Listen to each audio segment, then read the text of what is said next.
وہ ہے oral sex کا ایشو، جس کی مختلف شکلیں جو ہیں وہ معاشرے کے اندر رائج ہیں، کچھ صحیح ہیں کچھ غلط ہیں۔ اس میں بنیادی اصول آپ سمجھ لیجئے، اور وہ ہے سورۃ البقرہ کی آیت نمبر 187، اعوذ باللہ من الشیطان الرجیم، بسم اللہ الرحمن الرحیم، احل لکم لیلۃ الصیام الرفث الی نسائکم، حلال کر دیا ہے اللہ نے رمضان کی راتوں میں بھی تمہارا اپنی بیویوں کے ساتھ ازدواجی تعلق قائم کرنا۔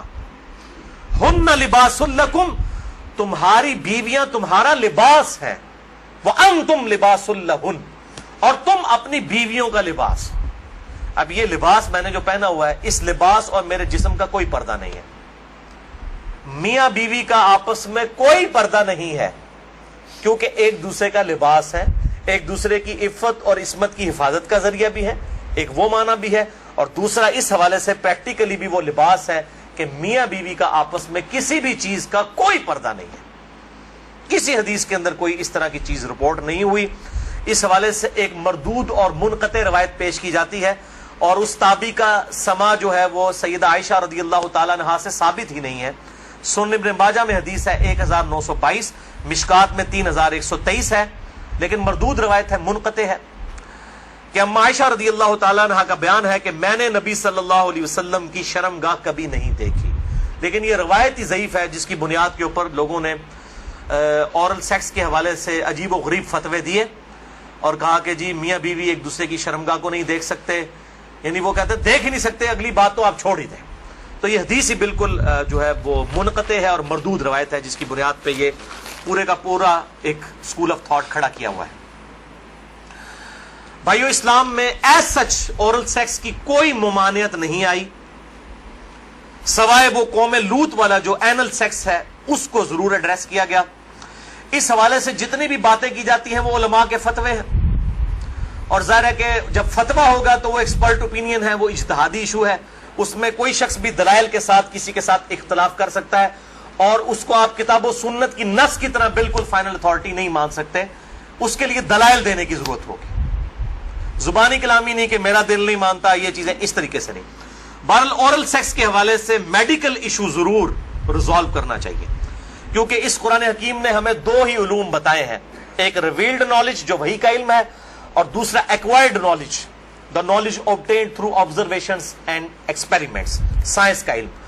ان دو میں سے اگر ایک علم بھی یہ چیز ویریفائی کر دے کہ اس طرح کا ایکٹ جو ہے صحت کے لیے نقصان دہ ہے، تو پھر اس کی اسلام میں اجازت نہیں ہوگی۔ مثال کے طور پر یہ جو یورینیم ہے، اگر آپ اس کو نیکڈ ہاتھ لگائیں گے تو سکن کینسر اس کی وجہ سے ہو سکتا ہے، یہ قرآن و حدیث میں نہیں موجود لیکن سائنٹیفکلی پروف ہے، تو یہ اس کو پھر اس طریقے سے پریکٹس کیا جائے گا اور بچا جائے گا۔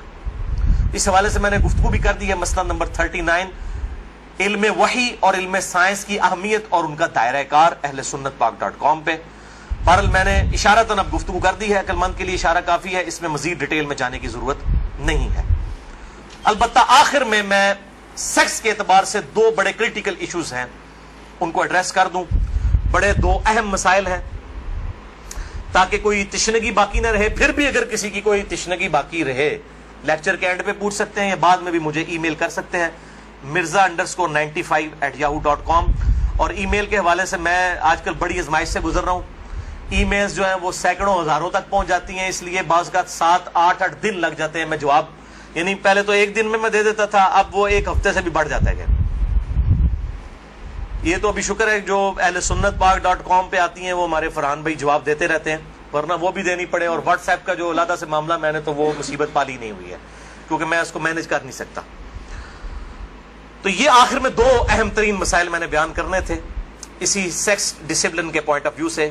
پہلا مسئلہ ہے وہ ہے بڑی عمر کی رضاعت کا مسئلہ، یعنی اگر میں کھل کے بیان کروں کہ اگر کوئی مرد اپنی بیوی کے پستان سے دودھ پی لے تو کیا اس سے رضاعت ثابت ہوگی، کیا نکاح ٹوٹ جائے گا، کیا اس طرح کا کوئی معاملہ ہو جائے گا؟ کیونکہ امام ابن تیمیہ نے اس قسم کا فتویٰ دیا اور وہ آج تک جو ہے وہ اہل حدیث کے گلے میں فٹ ہوا ہے، سارے تو نہیں، مطلب جو اہل علم ہے وہ تو سمجھتے ہیں کہ فضول فتویٰ تھا، ان کے نزدیک تو اس طریقے سے رضاعت ثابت ہو جائے گی اور نکاح بھی ٹوٹ جائے گا۔ تو میں اس کو ایڈریس کرتا ہوں۔ صحیح بخاری اور صحیح مسلم کی متفقن علیہ حدیث ہے. بخاری میں 5099 5099، مسلم میں 3568 3568، اور مشکات میں بھی ہے انٹرنیشنل نمبر کے مطابق 3161 کہ آپ صلی اللہ علیہ وسلم نے ارشاد فرمایا کہ جو رشتے دودھ کی وجہ سے، جو رشتے جو ہے وہ نسب کی وجہ سے حرام ہوتے ہیں، وہی رشتے دودھ پینے کی وجہ سے بھی حرام ہو جاتے ہیں. یعنی اگر دو مختلف ماں باپ والے بچوں نے کسی ایک کامن عورت کا دودھ پی لیا ہے تو اس عورت کی جو اولاد ہے وہ ان کے بہن بھائی بن جائیں گے دودھ کے رشتے کی وجہ سے. تو جس طریقے سے نسب جو ہے وہ حرمت والا رشتہ بنا دیتا ہے، اسی طریقے سے رضاعت کا رشتہ دودھ پینے کی وجہ سے بھی اسٹیبلش ہوتا ہے، اور وہ ایک دو بار دودھ پینے سے نہیں. وہ صحیح مسلم میں 3597 نمبر حدیث ہے، مشکات میں 3167 3167 کہ کم از کم 5 مرتبہ اگر کوئی عورت دودھ پلا دے کسی بچے کو تو پھر وہ بچہ جو ہے اس عورت کی جو ڈائریکٹ اپنی اولاد ہے اس کا وہ بہن بھائی بن جائے گا 5 دفعہ کم از کم. تو وہ محرمات ابدیہ میں داخل ہو جائے گا جن کا ذکر سورۃ النساء کی آیت نمبر 23 چوتھے پارے کی آخری آیت ہے سورۃ النساء آیت نمبر 23 میں.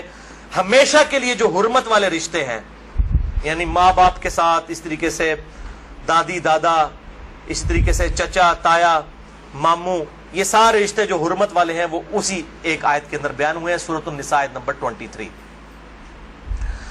بھائیو، اس حوالے سے جو احادیث کچھ پیش کی جاتی ہیں کہ اگر کوئی عورت پیالے میں اپنا دودھ نکال کے کسی مرد کو پلا دے تو وہ اس کے ساتھ حرمت والا رشتہ اس کا اس طریقے سے بن جائے گا، تو وہ اس کے لیے محرم ہو جائے گی. تو وہ احادیث منسوخ ہیں اور ان کی ناسخ حدیث صحیح بخاری اور صحیح مسلم دونوں میں موجود ہے. اب امام ابن تیمیہ ان حدیثوں کے اوپر عمل کر کے انہوں نے فتویٰ دے دیا کہ اگر کوئی مرد اپنی بیوی کا دودھ پی لے تو نکاح بھی ٹوٹ گیا، ہمیشہ کے لیے وہ حرام ہو گئی. اور یہ سارا معاملہ، حالانکہ یہ حدیث موجود ہے بخاری اور مسلم دونوں میں. صحیح بخاری میں انٹرنیشنل نمبر کے مطابق 5102، صحیح مسلم میں 3606 اور مشکات میں 3168 3168 کہ نبی صلی اللہ علیہ وسلم نے ارشاد فرمایا الرضاعۃ من المجاعہ کہ جو رضاعت کا رشتہ ہے یہ بھوک کی عمر تک ہے. جب بچہ بھوک کی عمر میں دودھ مانگتا ہے، یعنی زبان سے نہیں وہ مانگ سکتا، بھوک کی عمر تک رضاعت کا رشتہ رہتا ہے. اور وہ قرآن حکیم میں 2 سال بتائی گئی ہے دودھ چھڑانے کی عمر.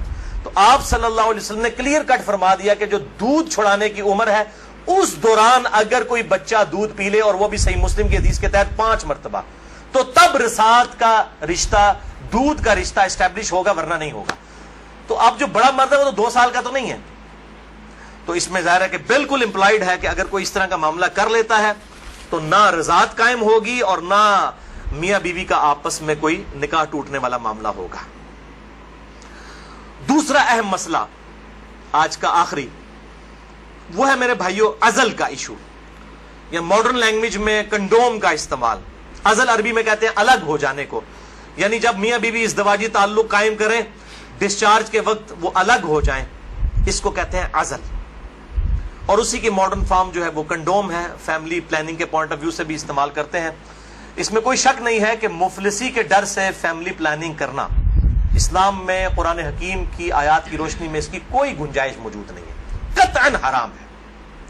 لیکن اگر عورت کی صحت کا ایشو ہو یا اولاد کی تربیت کے پوائنٹ آف ویو سے کسی کے لیے کوئی ریسٹرکشن ہو، وہ معاملہ الگ ہے، اس کے اوپر وہ والا فتویٰ نہیں لگے گا. اور اس کے ثبوت میں 3 حدیثیں پیش کروں گا، تینوں صحیح بخاری اور صحیح مسلم سے. لیکن اس میں یاد رکھیں کہ جو لوگ اس حوالے سے مرد اپنی نس بندی کروا لیتے ہیں، یعنی سیکچولی ڈسیبل ہو جاتے ہیں ہمیشہ کے لیے، جان بوجھ کے میڈیکلی کروا لیتے ہیں، یا عورتیں اپنی یوٹرس نکلوا دیتی ہیں، اگر کوئی بیماری یا کینسر والا ایشو نہ ہو وہ الگ بات ہے کہ جی تاکہ جی ہمیشہ کے لیے معاملہ اسٹیبلش ہو جائے، یہ قطعاً حرام ہے اور بدعت کبریٰ ہے. یہ اللہ کی شریعت کو بدلنا ہے، اللہ کی تخلیق کو بدلنا ہے. سورۃ النساء نمبر 119 کے تحت یہ قطعاً حرام اور شیطانی فعل ہے. کوئی مرد جو ہے اپنے آپ کو خصی کروا لے، یا کوئی عورت اپنی یوٹرس اور ہم جو ہے وہ حمل کا جو ذریعہ ہے اس کا رحم اس کو نکلوا دے. البتہ عزل جو ہے اس کی اجازت ہے. اس کانٹیکسٹ میں 3 حدیثیں ہیں, تینوں بخاری اور مسلم سے. پہلی حدیث صحیح بخاری میں 5208, مسلم میں 3561 اور مشکات میں 3184 ہے کہ جابر بن عبداللہ کہتے ہیں رضی اللہ تعالیٰ عنہ کہ قرآن حکیم نازل ہو رہا تھا اور ہم اپنی بیویوں کے ساتھ عزل کیا کرتے تھے. اللہ تعالیٰ نے قرآن حکیم میں اسے منع نہیں فرمایا, اور جب نبی صلی اللہ علیہ وسلم کو ہمارے بارے میں خبر پہنچی کہ ہم عزل کرتے ہیں, یعنی بیویوں کے ساتھ جب صحبت کرتے ہیں تو ڈسچارج کے وقت الگ ہو جاتے ہیں تاکہ اولاد نہ ہو, تو نبی صلی اللہ علیہ وسلم نے بھی ہمیں منع نہیں فرمایا. نبی پہ تو واجب ہوتا ہے منع کرنا. اور یہ جابر بن عبداللہ وہ ہیں جو 74 ہجری میں فوت ہوئے ہیں. آپ صلی اللہ علیہ وسلم کے بعد بھی 62 ایئرز تک, 62 سال تک زندہ رہے ہیں, اور بخاری اور مسلم کی کئی احادیث کے راوی ہیں, اور 7 سب سے زیادہ 7 احادیث روایت کرنے والے صحابہ میں سے یہ ایک ہے, جابر بن عبداللہ انصاری رضی اللہ تعالی عنہ وعلیہ السلام. تو وہ کلیئر کٹ کہہ رہے ہیں نہ قرآن میں اس کی حرمت آئی, نہ نبی صلی اللہ علیہ وسلم نے ہمیں عزل کرنے سے منع کیا. دوسری حدیث بھی بخاری اور مسلم کی متفق علیہ حدیث ہے. بخاری میں 4138, مسلم میں 3544, مشکات میں بھی موجود ہے 3186 کہ صحابہ کہتے ہیں کہ ہم اپنی لونڈیوں کے ساتھ صحبت کیا کرتے تھے اور پھر ہم عزل کر لیا کرتے تھے. تو ہم نے نبی صلی اللہ علیہ وسلم سے عرض کیا کہ ہم اس طریقے سے عزل کرتے ہیں, الگ ہو جاتے ہیں, ہم نہیں چاہتے کہ ہماری لونڈیوں سے اولاد ہو. تو آپ صلی اللہ علیہ وسلم نے فرمایا کہ کیا حرج ہے کہ اگر تم اپنی بیویوں کے ساتھ عزل نہ کرو, کیونکہ جس جان نے دنیا میں آنا ہے قیامت تک کے لیے وہ تو آ کر رہے گی. لیکن آپ نے منع نہیں فرمایا, آپ نے فرمایا جتنے مرضی ہیلے بازی کر لو, جتنے معاملات مرضی کر لو, جس جان نے دنیا میں آنا ہے اس نے آنا ہے. اور وہی اگلی حدیث ہے تیسری صحیح مسلم میں 3556, مشکات میں 3885. ایک صحابی نے عرض کیا کہ ہمیں یہ چیز ناپسند ہے کہ ہماری لونڈیوں سے اولاد ہو. تو آپ صلی اللہ علیہ وسلم نے فرمایا کہ پھر تم اپنی لونڈیوں کے ساتھ عزل کر لیا کرو. اس حدیث میں ہے کہ آپ نے خود کہہ دیا کہ کر لیا کرو اگر تم چاہو.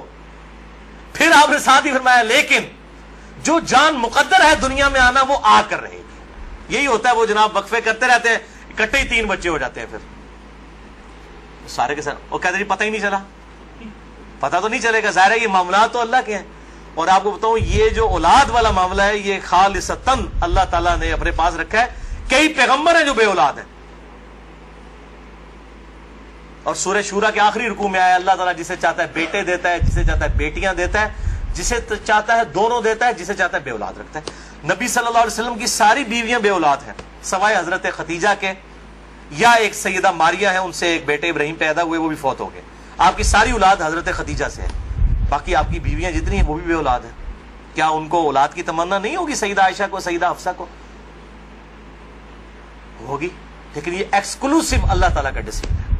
تو آپ صلی اللہ علیہ وسلم نے فرمایا کہ جو جان مقدر ہے وہ آ کر رہے گی. پھر کچھ عرصے کے بعد وہ صحابی حاضر ہوئے اور کہا یا رسول اللہ میری لونڈی جو ہے وہ تو امید سے ہے, حاملہ ہو گئی ہے. آپ نے فرمایا میں نے تجھے کہا نہیں تھا کہ جو اولاد مقدر میں ہے وہ آ کر رہے گی, اس کو کوئی نہیں روک سکتا. تو یہ چیزیں یعنی انسان اگر سمجھتا ہے رک جائے تو ایسا نہیں. لیکن یہ یاد رکھیے یہ لونڈیوں والا معاملہ ہے جو آزاد عورت ہے, کیونکہ ہماری بیویاں تو لونڈیاں نہیں ہوتی ہیں, تو آزاد عورتیں ہیں. آزاد عورت کے ساتھ عزل کرنے کے لیے بیوی کی اجازت کی بھی ضرورت ہے. مرد اپنی مرضی سے یہ ڈیسیژن نہیں کر سکتا. یہ ساری احادیث لونڈیوں سے ریلیٹڈ ہے.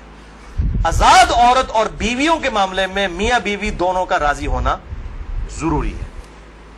لہذا اس حوالے سے صحیح مسلم سے ایک حدیث جو پیش کی جاتی ہے اور کچھ اور روایتیں کہ عزل کرنا گویا کہ زندہ بچے کو گاڑ دینا ہے یا اولاد کا قتل ہے, وہ تمام احادیث کراہت کے اوپر مبنی ہے یا پھر وہ منسوخ تصور کی جائیں گی ان احادیث کی روشنی میں. اور الحمدللہ اسی پہ امت کا اجماع ہے.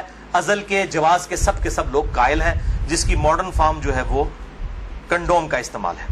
لیکن اگر ایک دفعہ پریگنینسی آئیڈینٹیفائی ہو جائے, خواہ ایک دن کی ہو, لوگ پوچھ رہے ہوتے ہیں جی علیحدہ 40 دن ہی گزرے نے جی, 40 دن کے اندر ایک دن کی بھی پریگنینسی ہو, اس کو ضائع کروانا قطعاً حرام گناہ کبیرہ ہے, اولاد کا قتل ہے, خواہ ایک دن کی ہو.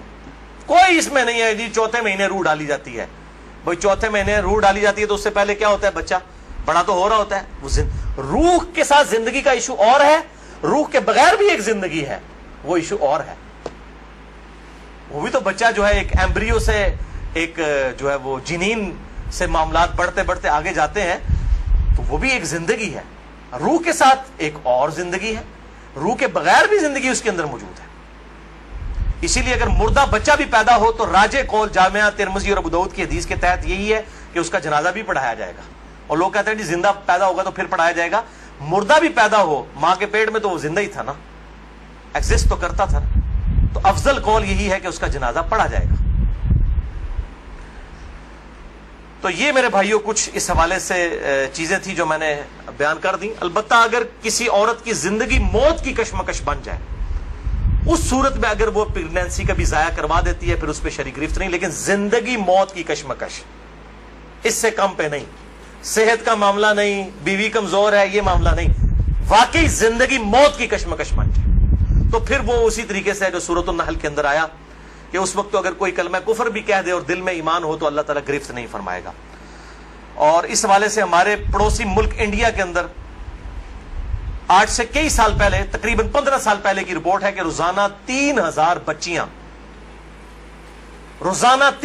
بچیاں ماں کے پیٹ کے اندر ہی پریگنینسی ان کی ضائع کر دی جاتی ہے جب یہ پتا چلتا ہے کہ یہ بچیاں ہیں۔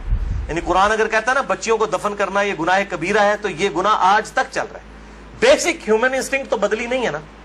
3000، اسی وجہ سے انڈیا میں مردوں کی تعداد عورتوں سے زیادہ ہے۔